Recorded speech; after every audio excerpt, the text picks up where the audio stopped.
Хәерле иртәләр, хөрмәтле коллегалар. Без Шаян Әлифба телевизион тоны белү проектының эфирга чыгуына багышланган матбугат конференциясын башлап җибәрәбез һәм безнең бүгенге спикерлар.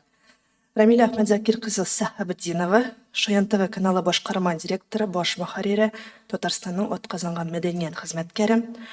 Әнвәр Нури Әхмәт улы Хуҗа Әхмәтов, педагогика фәннәре докторы, профессор, академик, Татарстанның һәм Россиянең атказанган укытучысы, Татарстанның атказанган фән эшлеклесе. Альбина Манир кызы Насырова, Татарстан Республикасы Дәүләт Советы депутаты, Баласити гомуми белем бирү оешмасы генераль директоры һәм Шамшадинов Артур Юрьевич, Пропеллерс анимацион студиясының креатив директоры. Без сүзне Рамиля апа сезгә биргәнче бер ролик карап узыйк әле. Сәям, Шаяннар. Да, дәфтер, да, думбра. Шаян хәрефләр безне көтә. Өстәл, эш почмак. Душлар сезгә ошыймы? Җиләк, җимеш. Бергәләп хәрефләрне өйрәнәбез. Әлифбаны өйрәнәм Шаян белән. Рамиля апа, кыскача гына әлеге проектны булдыру идеясы хакында сөйләп китсәгез иде. Хәерле көн, кадерле коллегаларыбыз. Без бик шатбыз сезне күрешергә һәм бик шатбыз сезнең белән үзебезнең шундый шатлык вакыйганы уртаклашырга. Менә яңа ел алдыннан без Татарстан Республикасы Президенты каршындагы татар телен саклау һәм үстерү мәсьәләләр комиссиясе белән берлектә Шаян Әлифба дигән анимацион проектыбыз әзер булды. Бу балалар өчен бик зур бүләк дип уйлыйм һәм бу Шаян ТВ каналының иң зур уңышы дип әйтсәк тә ялгыш булмас, чөнки әле анимацион роликларыбыз шундый Әлифбаны өйрәтә торган һәм татар телен үстерә торган шундый проектыбыз, бик зур проектны тормышка ашырганыбыз юк иде. Әйтеп китәсем килә, бу проект инде шундый күптәнге хыялыбыз иде. Шундый проектны ачып җибәрү, аның методикасын эшләү безгә бик җаваплы. Без карадык һәм менә безнең яраткан академигыбыз, безнең фәнни консультантыбыз Шаян ТВ каналының һәм безнең белән озак еллар эшләүче педагогика фәннәре докторы Әнвәр абый Хуҗа Әхмәтов белән biz галимнәр шурасын оештырдык. Шулай итеп, бик җентекләп өйрәндек. Хәзерге заман балаларына ничек без анимацион роликлар аша татар телен өйрәтергә дигән максатны куеп, шушы роликларны әзерләп бетердек. Бу бик зур әсбаб дип тә уйлыйбыз без, зур ярдәмлек. Балалар бакчаларында эшләүче укытучыларга да, татар теле укытучыларына да, әти-әниләргә дә зур бүләк. Белемче сезнең тагын бер әзерләнгән махсус ролигыз бар, әйтегез, аңа да күз салыйк һәм аннары дәвам итәрбез. Б хәрефе. Б бабай, Б бәрән, Б бала, Б балык. Әлифбаны өйрәнәм Шаян белән. Кабатлыйбыз. Б бабайда бар, Б бәрәндә бар, Б балада бар, Б балыкта бар. Әлифбаны өйрәнәм дуслар белән. Җ хәрефе. Җ җиләк, Җ җимеш, Җ җырчы, Җ шир. Әлифбаны өйрәнәм Шаян белән. Кабатлыйбыз. Җ җиләктә бар, Җ җимештә бар, Җ җырчыда бар, Җ җирдә бар. Әлифбаны өйрәнәм дуслар белән. О хәрефе.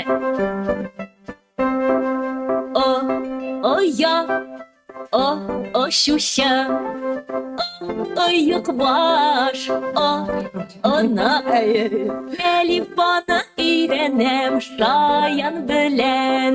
Кабатлыйбыз. Ояда, o şuşada var, o yok başta var, o anıkta var. Elif bana öğrenem dostlar bilen.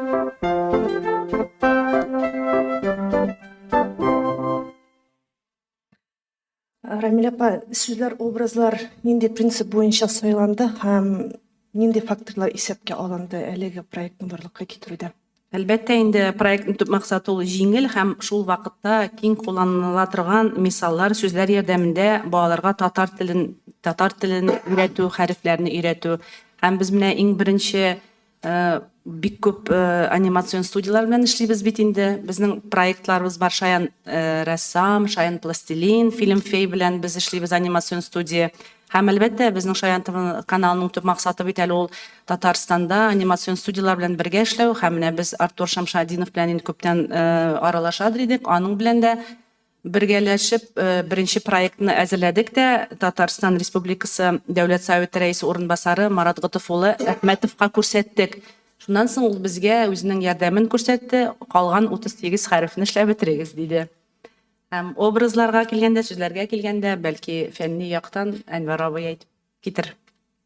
Әнвәр абый, алайса сүзне сезгә тапшырабыз. Һәм шул исәптә менә педагогика өлкәсендә тәрбиячеләр, укытучылар белән элемтәгә кирдегезме? Менә шушы проект белән алар мәктәпләрдә, балалар бакчаларында да балаларны таныштыру күз алдында тотыламы?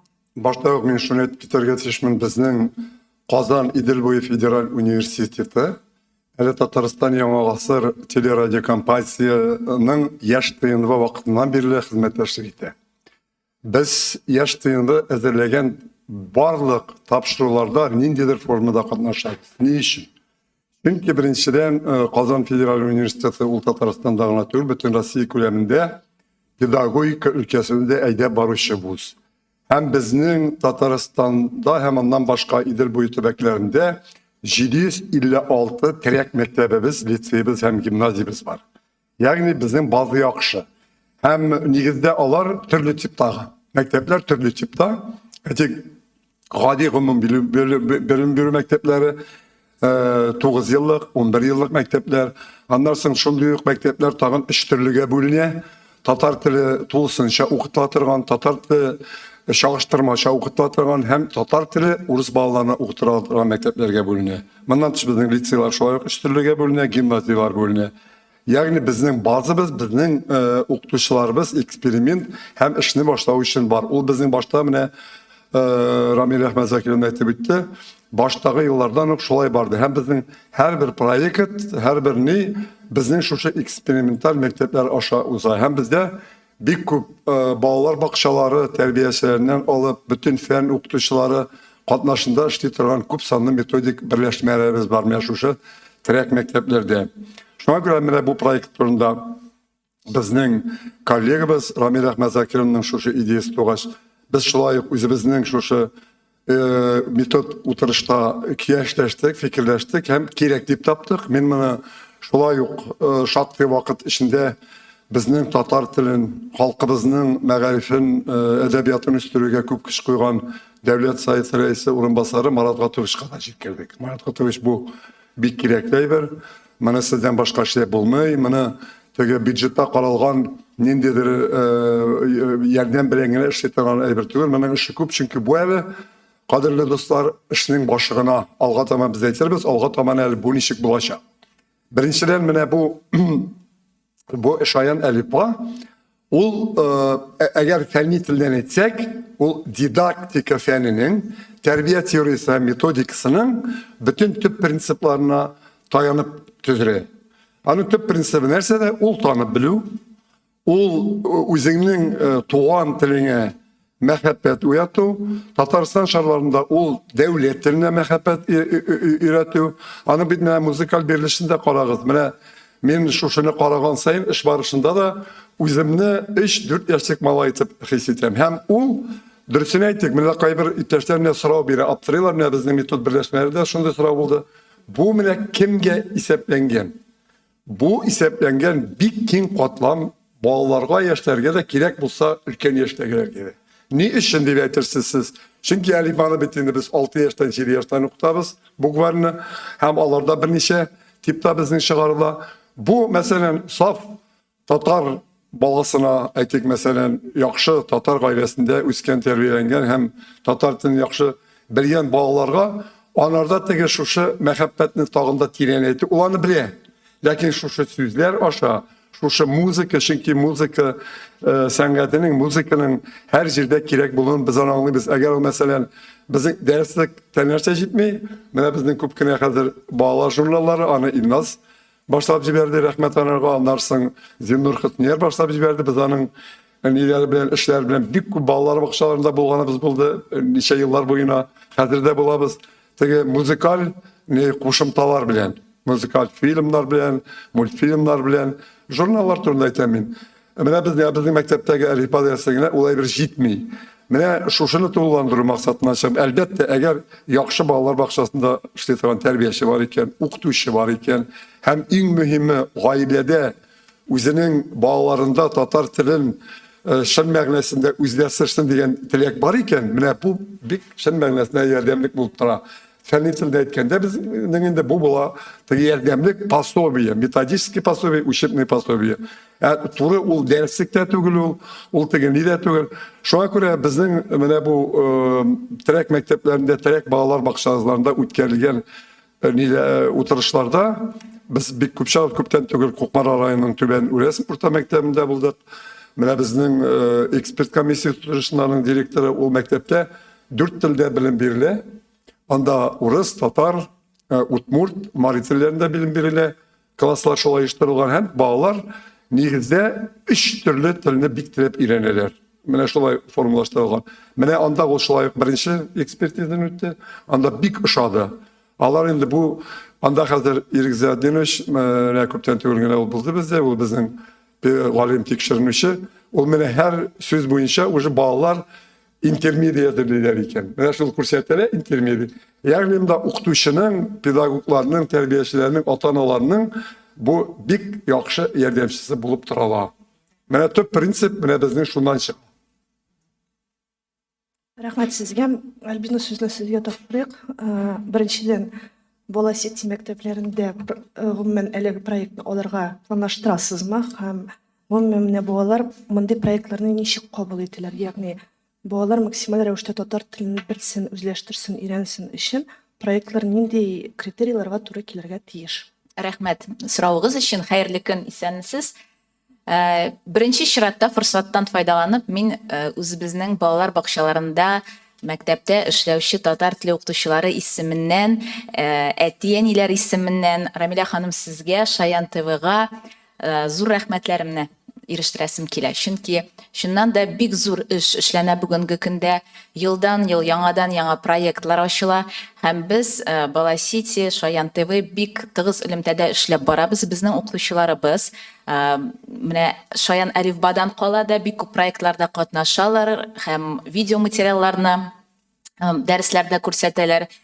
Шунсы илһамландыра, балалар шуннан да менә үзенең яшьтәшләрен телевизор аша күргәч, аларның татар телендә саф, матур иттереп сөйләгәннәрен күргәч, үзләре дә әйтәләр, мине дә Шаян ТВ-дан күрсәтсеннәр өчен нәрсә эшләргә кирәк? Мен әйтәм, дуслар, безгә татарча матур иттереп сөйләшергә өйрәнергә кирәк. Шул вакытта Рамиля апа сезне Шаян ТВ-га чакырып төшерәчәк. Һәм бу шундый мотивация bu bik кирәкле, шуңа күрә моның өчен сезгә бик зур рәхмәт. Шаян Элифба проектын без куллана башладык. Шуңа да безнең татар теле укытучылары исеменнән мин бүген үз фикеремне белдерәсем килә.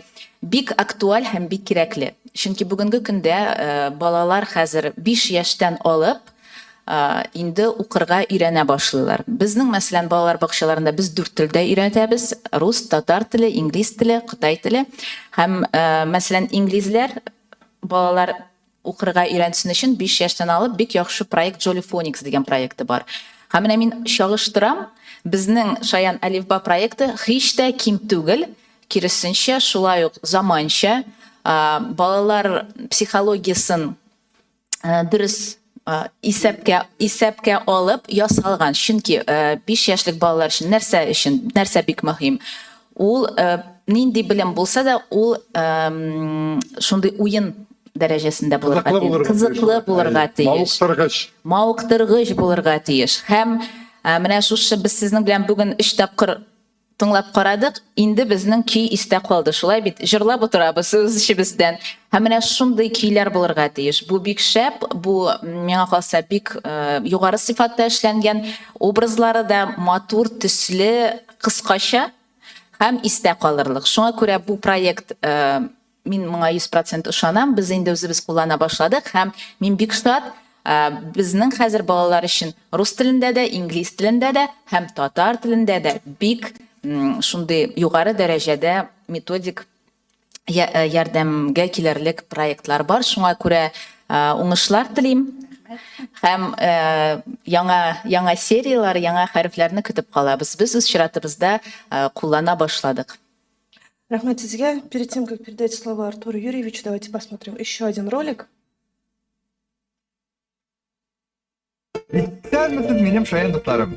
Без сезнең белән бик күп рәсемнәр ясадык. Күрегез әле, нинди матур рәсем килеп чыкты. Тик безнең рәссам аның белән генә шикләнми. Диңгез сулары һәр чак эзләнгәр була. Шаян рәссам тапшыруы көн саен безнең каналда. Киләсе сорашуларга кадәр. Бу безнең сыныбызны чын песигә охшата. Безнең куллар гаҗәеп әйберләр эшли Бу без ала. нәрсәдән башладык инде башта. Алмыйча.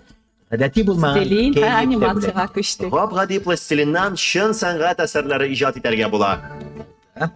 Шаянга чәчләр дә ясарга кирәк. Ә ярдәмгә шаян пластилин килер. Аларны күпчекләрнең нәкъ уртасына беркет. Көн саен сезнең өчен яңа дәресләр. Робот тәтебез макмай әзер.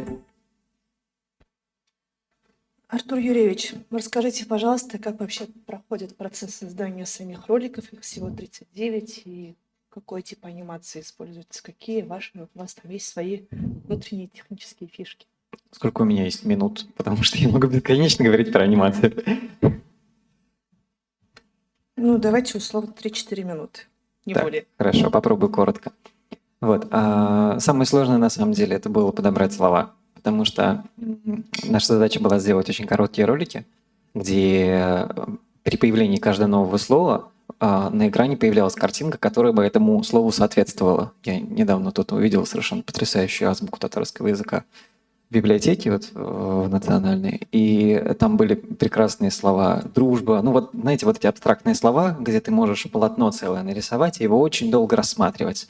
А у нас такой возможности не было, и нам нужно было, чтобы слово сразу соответствовало картинке. Вот. Мы вот на этот процесс очень много времени потратили, утверждали его 1000 лет, но в конце концов с этим справились. Да, второй интересный процесс — это был поиск визуального стиля. Здесь нам в каком-то смысле повезло, потому что со мной согласилась работать одна очень хорошая художница, которая сдала основной стиль мультфильма. Вот, и мы уже на протяжении сериала старались его поддерживать. Соответственно, включая туда какие-то национальные элементы, чтобы все это было не только про татарский язык, но и про татарскую культуру. Вот. Чисто технически это называется компьютерная 2D-перекладка, то есть это персонажи, состоящие из отдельных маленьких кусочков, они в компьютере соединяются скелетом вот, и перемещаются аниматорами. Вот. И у нас это все выполнялось в программе Blender. Это вообще 3D-редактор. Вот. То есть это программа для создания 3D-мультфильмов. Вот. И это нам во многом помогло. То есть мы частично мультфильм сделали еще и в 3D. Этого, конечно, не видно, потому что рендер соответствующий, он называется Toon Shader. Вот. Ну, не суть, это технические подробности. Вот. Но смысл в том, что вот он сделан в двух технологиях. Это 2D-перекладка и 3D-анимация. Вот. Что еще интересного рассказать? Ну, вы, в принципе, уложились. Менә мин дәвам итеп әйтсәм, Артур белән аның һәм аларның командасы белән эшләгәндә безнең бик күп бәхәсләр туды. Безнең бит инде милли төсмерне бирәсе килә, милли үзебезнең геройларны бирәсебез килә һәм ул кайбер сүзләр безнең кабатлана, мәсәлән, бала һәм мәсәлән малайны ясаганда да баланы ясап була бит инде. Образлар кулланырга тиеш түгел, кабатланырга тиеш түгел. Шуңа күрә инде безнең үзебезнең креативный команда бар бит инде. Без үзебезнең яшьләр белән, үзебезнең редакторлар белән бик озак эшләдек, һәм алар белән бәхәсләшә шундый яхшы бер фикергә килдек. Һәм иң мөһиме, без менә үзебезнең татар теленең мәдәниятын да чагылтырга тиеш бит әле монда. Шуңа күрә тарихны да, бераз теге киемне дә, сөйләмне дә, һәм шулай ук җырны да, көйне дә, бөтенесен бергә аны без шундый матур иттереп эшли алдык. Һәм киләчәктә дә бу проектның гомере озын булыр дип уйлыйбыз. Шуңа күрә без Артурга бик рәхмәтле. Спасибо большое, Артур, твоей команде. Рамил апа, берничә мәртәбә бик озак вакыт алды дидегез. Менә идеядан алып реализация хәтле күпме вакытны алды? Без ел башында эшли башладык һәм менә ел. ноябрьдә инде тәмамладык. Бер ел дәвамында, чөнки ул бит без эшлибез дә балалар белән, безнең бит Фокус Төркем бар. Фокус Төркем белән балалар белән киңәшләшәбез. Аннары без галимнәр, укытучылар белән без ел буе Бала Ситиның балалар бакчаларында булдык, мәктәпләрдә булдык һәм шулай ук менә Кукмара районында да без булдык. Үзебезнең икенче гимназиядә да менә бик күп мәктәпләрдә без булдык, чөнки без эшләгән эшнең безгә шундый эшне ышанып тапшырдылар икән, без аны үтәргә тиеш, нәтиҗәсе булырга тиеш һәм иң мөһиме балаларга файдасы булырга тиеш. Аны бит инде татар балалары гына түгел, рус балалары да өйрәнә алалар анимациягә карап, шулай бит инде. Һәм хәзерге балаларны без берничә дә алмыйбыз, анимация аша без татар теленә өйрәтергә тиеш дип фикердә торабыз. Һәм менә Шаян ТВ каналының иң зур казанышы ул Шаян Әлиф ба быел. Biraz yanlışlık җибәрдек, сәйтегез. Кеше иптәшләр дә начар үтәргән кеше төгәлләнде дип төгәлләнмәде. Беренче этабы тәмамланды, эш дәвам итә алга табан. Эш дәвам итә. Әле бу озак елларга хисапланган эшләр. Әле бу әлифба тагында тирәнәчәк теге, катлауланачак. Әлбәттә. Бу безнең башлангыч, шишмә башы. Дөрес әйтәсән, Барабый. Бик зур рәхмәт, хөрмәтле коллегалар, сезнең сорауларга күчик. Шул хәтле яхшы итеп аңлаткансыз, хәтта журналистларның сораулары да калмаган диеләм. Хәерле көннәр. Сабантуй. Әнвәр абый сезне күрергә мин шундый шат, күптән күрешкән. Әнвәр абый килә дигәч, йөгереп төштем. Кызлар белән даими рәвештә күрешеп торабыз, аралашып торабыз. Сезне күптән күргән юк. Сезнең белән киңәшләшәсе, сөйләшәсе, сорыйсы сүзләрем үземнеке дә җыелды, чөнки ел дәвамында без күңелләнү чырып бардык. Бүтәнегездә белә, 200 мең бала карады. Siz bik köşlisiz, İskitkeş. Min bilem, Zimnur Efendi bilen de. Менә үзем дә бит инде белем буенча методист. Һәм барыбер бу проектны әзерләгәндә методик яктан татар телен әлифбасын өйрәтүдә безнең гомумән Татарстаныбызда зур проблемалар бар икәнен ачыкладым үзем. Менә сез нинди методика, кемнең программаларына нигезләнеп, авторларын әйтегез Харим, эшләдегез? Чөнки монда менә дәүләт дәрәҗәсендә проблемалар ачыкланды минем өчен. Чөнки мин аерым сөйли алам, мутаха итеп китмим. Шуннан соң бик күп менә шундый авыр мәсьәләләр булгандыр сезнең дә, безнең дә булды. Мәсәлән, баланың татарча сөйләшә белүе, сүзлеге бай булу бер хәл. Баланың 5 яшьлек, мәсәлән, баланың ул бөтен хәрефләрне дөрес әйтүе дә мөһим. Андый хәреф 5 яшькә кадәр югалган хәрефләр күп булырга мөмкин. Бу норма. Шуңа күрә менә ишне мәсәлән, теге сакау бик матур бала, ләкин сакау бала. Әлифбаны өйрәтергә тиешме? Мин үзем катгый рәвештә үземлекләргә идеаль сөйләмле бала табыгыз дип кушамыйм һәм эзлибез, табабыз, бар. Берәмлекләр генә 3-4 яшьтән дөрес хәрефләрне әйтә. Икенче яктан караганда, татар телендә тартык хәрефләр зәңгәр төстә бирелә, кызыл, сызыклар кызыл белән бирелә. Бу ни дәрәҗәдә менә мондый проектларда мөһим? Яисә бу мөһим түгелме? Менә шундый күп сораулар минем алдымда да тора. Сездә очрашкансыздыр инде. Һәм менә бу очракларда менә кем белән киңәшләшергә? Нинди методикага нигезләнергә? Әлбәр абый, төп сорау менә шул. Менә бу Шаян Әлифбаны әзерләү вакытында иң беренче чиратта без аны яшермибез, чөнки Әлифбаның безнең татар әлифбасының төп дәвәтисе, дәвәнисе ул вәгыйз бар. Беренче чиратта. Аннан соң рус телле балаларга татар телен өйрәтү буенча, аннан соң теге катнаш гаилә балаларны өйрәтү буенча безнең ягъфар балалар методикасы бар. Ләкин Зилә ханым сезнең бу сорауларыгыз һәм борчуларыгыз урынлы сүздә юк. Ләкин монда менә бу Шаян Әлифбаны эшләгән вакытта менә бу теге дефектология мәсьәләсендә күз алдында тасы сорау булар барса дөрес. Ләкин булар әкрен алга табан минемчә менә катлауландыра һәм тирәнәгә баргач нәтиҗәчәк. Булар безнең әлегә менә шул танып белү өчен, шушы татар теленә мәхәббәт уяту өчен, шушы нинең татар теленең иң затлы булуын күрсәтү өчен эшләнә торган өлешчәнәләр менең бу. Дөрес әйтәсез, бүген татар телендә түгел, урыс телендә дә шулай ул дилә акылым.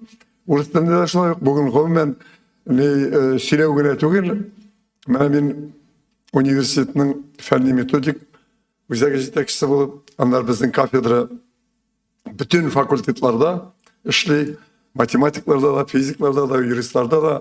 Хәзер хәтта 20 яшьлек студентлар әйтеп үзе юрист булырга теләнә, ни татарча, ни урысча, ни сөйли, ни яза белми. Менә без шуңа күрә теге минутсыз әйтә алмыйм инде, без үзебезнең профессорлар белән сөйләшәбез ул турыда. Ни дәрәҗәдә без әйтәбез, менә моннан 20 ел элек безнең кайберләре шул вакытта укыгандыр, студентларның 90% менә дигән профессионал, әдерлекле булып чыгадыр. Бүген сәгъмән аңласында әдерлекле белгеч булып чыгышлары ул яшерен батыр 10%. 10%. Һәр шуңа күрә урамга чыгып китәр, дипломнарын күтәреп, ул теге түләүле вузларны мин әйтмим дә инде алардан гомумән 1% та юктыр ул. Әле бу зур, яхшы вузлар турында бара. Мин белән инде теге нидән борчылман чыгып, сезнең борчуыгыз күп минекедә бар. Ләкин менә бу сез куйган мәсьәләләрне без хәзер әнә Рамила Әхмәзәкилне әйтте бит аны, икенче этабына күчкәч караячакбыз. Менә бу дефектология мәсьәләсе әлбәттә бик җитди, әле без дефектологлар белән эшләмәдек. Безнең үзебездә дефектология кафедрасы, логопедия кафедрасы көчле, анда татар галимнәре дә бар. Әле без аларны тартмадык. Алга табан тартачакбыз. Без пока әле шушы беренче, әгәр русча әйткәндә инде теге примитиврак формада эшләргә тырыштык теге. Юк, бер дә примитив түгел, бер Юк, рак дип әйтәм, рак. Аналыклар инглиз телендә бар, Аналыклар бар, карусельдә теге кара барабыз, рус әлифбасы һәм анда да шундый проблема. Гадирәк дип әйтәсем кирәк минем. Анда да шулай бик матур кечкенә бала тауышы, ләкин аның сөйләме дөрес түгел. Һәм тагын бер мәсьәлә, хәтта кайбер вакытта ижекләр дә хаталы бирелә. Сездә түгел, әмма ижекләргә бүләләр мәсәлән. Ижекләргә дөрес бүлмиләр. Мин инде монда үзем кайный башлыйм, ничек инде балаларга өйрәтәсез, үзегез дөрес бүлмәгәсез дип. Русча андый тапшырулар күп. Күп. Мин өстәп әйтеп үтәсем килә, Зилә, сезнең соравыгызга. Менә 6-7 яшькә кадәр ул авазларны дөрес әйтмәү, ул норма булып санала. Әйе, шуңа күрә балаларның р хәрефен әйтмичә видео язасыз икән, бу гадәти хәл, бу норма. 6-7 яшьтә инде монда уйланырга кирәк, чөнки хәрефләрне беренче класска барыр алдыннан бүтән авазларны бала әйтергә тиеш. Монда миңа калса дефектологлар белән бергә татар теле укытучылар бергә эшләргә тиеш. Чөнки бу монда противопоказание дип әйтим, анда юк. Һәрбер бала өйрәнә ала. Һәм беләсезме нәрсә әйтеп үтәсем килә? Хәтта менә зыкация итә торган балалар бар бит. Алар өчен дә бу әлифба яхшы булачак, чөнки җыр көяша. Зыкация итә торган балалар, алар менә җырлап ул хәрефләрне әйтә алачаклар. Шуңа күрә бу Шаян әлифба һәрбер балага туры килерлек. Рус, татар теле дефект сүзләре булса да, булмаса да моны кулланырга була. Ә инде балалар бакчаларында бергә дефектологлар, татар теле укытучылар бергә эшли башласалар, миңа калса бернинди дә проблемалар булмаячак. Инде 7 яшькә кадәр ул проблемаларны өстендә эшләргә буладыр дип уйлыйм мин. Без үз мисалыбызда шулай эшлибез. Бездә 7 яшькә инде бүтән балалар чыгарыла, чиста сөйләшәләр төрле телләрдә. Мен дәвам итеп шуны әйтәсем килә. Шуңа күрә Шаян әлифбада 39 безнең серия.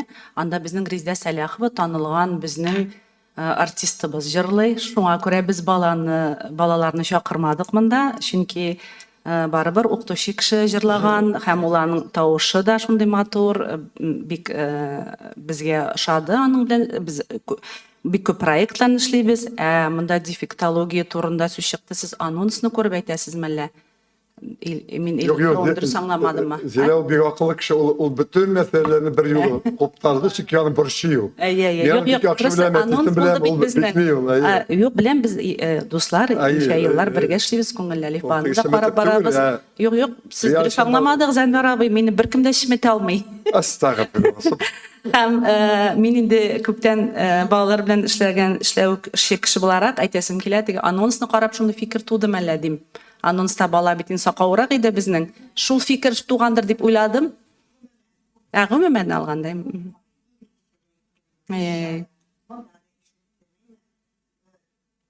Бүтән җирдә ул проблемалар бар. Нигездә бездә кулланабыз. Кечкенә балалар артефакт башка бирә. Нәни була? Гомумән алганда идеал сөйләм балалар бар. 4 яшендә дә бар бездә Шаянтовда. Чөнки алар 3 яшендә киләләр. Бүтән хәрефләрне сөйләүче балалар бик күп татар телендә, менә шуңа шатланам инде. Методикага килгәндә без инде күптән поем и учим татарский язык, җырлап татарча өйрәнәм дигән безнең проектлар бар иде. Яшьтенвада эшләгәндә без Мичерикова белән бик тыгыз эшлибез, Розалия Рахматуллина белән. Бик күп методистлар белән, аннарысын менә бик күп китаплар бар татар телендә өйрәнү буенча, татар теле методикасы буенча. Флора Пасафиуллинда да методикасы ошый. Без һәрбер методикадан да үзебезгә җайлы табып, менә шундый Шаян әлифбага аны салдык, шул методикаларны. Чөнки бер генә методикага нигезләнеп эшләп булмый. Ул бит инде күптәннән эшләнелгән, хәзер заман, технологиялар алга бара бит инде. Алга барган саен без бит балаларның фикерен дә ишетергә тиеш, белергә тиеш, һәм аларга ничек җайлаштырдык инде без татар балаларына, умман алганда балаларга инде. Чөнки балалар өчен ул нәтиҗәле һәм файдалы проект булырга тиеш без эшләгән эшебез инде. Монда тагын бер нәрсә әйтеп китәргә кирәк, методика дигән нәрсә. Рамил Әхмәтзәкиевның педагогика фәннәре кандидаты булар, дөрес әйттегез. Бер генә фәнне укытканда да тәрбия эшчәнлегендә бер төрле генә методика берничә дә була алмый. Мен монда кызыгышын гына шуны әйтеп китәсем килә. Менә бу Зилә кылымның аның шундый төпле тирән гыйлемгә ия булган балалар белән бүген ул мине шаккатыра, мен белеп, борчылып, янып яши торган кешеләр. Менә монда кызыгышын гына мин шуны әйтәсем килә. Миңа шактый гына еллар районнан күчеп килгәч, Мәгариф министрлыгында белем бирү эштәлеге идарәсе башлыгы булып эшләргә туры килде. Шул елларда бит инде милли хәрәкәт башланды. Без Казанда гына да 47 татар гимназия ачтык. Республикада 56 төрек татар лицее ачтык. Татар мәктәпләре бик күп булды. Һәм шул елларда менә без миңа гел шашага туры килә иде. Районнарда, мәктәпләрдә гел бер сүз бара иде менә иде. Кайбер иптәшләр менә үзенең педагогик сәләте булмаган, дидактиканы, тәрбия теориясын белмәгән укытучылар гел зарланалар. Менә бу дәреслек начар, Флора Садринның Сафирнасы, кемнәр университетта укыган беләсез начар, тегесе дә начар, тегесе динекедә начар, то есть начар дия. Мин ардан сорыйм, әйтегез әле. Кай җире нәрсәсе начар? Менә бу методиканың. Bundan sonra benim aklıma koyamda bir küp söz var. Edebiyat boyunca biz nәк шул yıllarda, eğer siz mektepte okuyan bulsanız, şol yıllarda kirdik, edebiyatlı 4 türlü tip şagala başladık, 4 türlü. Anda oldu Albert Yakın degen var, Ekim Üniversitesi'nde jurnalistikada okudu, Tatar bölümünde, tarihte okudu, Uluk'ta alarda. Onlar Fuat abinin programlarını çıkardık. Anlarsın Rus dilli katnaşmalarga okutum iş edebiyat. Gil zarlanı. Şunda min gil neticesi tırgan bir neyim var sizge de etip gitesim ki de bu gıybret için etem min. Bu gıybet üstü ne diyor gıybret için. Üzerinin metodikası bulmagan okutuşu, ol okutuşu değil. Metodika, ol gümumi metodika. Mene siz ettiniz, mene ol hanımların bütünsün bileyim, alarını ılı yolga alıp çıkışlarının birisi, mine yani. Şol ministerstva şehir biz bir altırlar taptık. Her okutuşunun, mene bugün Respublika'da 100.000 okutuşu Tatar Dili Edebiyatı okutayken, 100.000 türlü metodika bulunatır, individual, şahsi metodikası. Kup ayrılışa bizim Tatar Dili Edebiyatı okutuşuları, kubesi şuşa zarlanmadan uzmadı. Ne için? Çünkü zarlanıp yakışı bit. Üzerinin metodikası yok. İrenmiyor. O Anglia'da öğrenmeyi, Rusya didaktikasında öğrenmeyi, Kıtay'nıkında öğrenmeyi, Singapur'a barıp Traytayı paytalar da Singapur'da buldu, grup uyuşturdu, tavuk alay bulmuyor. O okutuda tügül, terbiyede tügül. Bizning mentalitet büten, biz Singapur tügül, biz Kıtay tügül.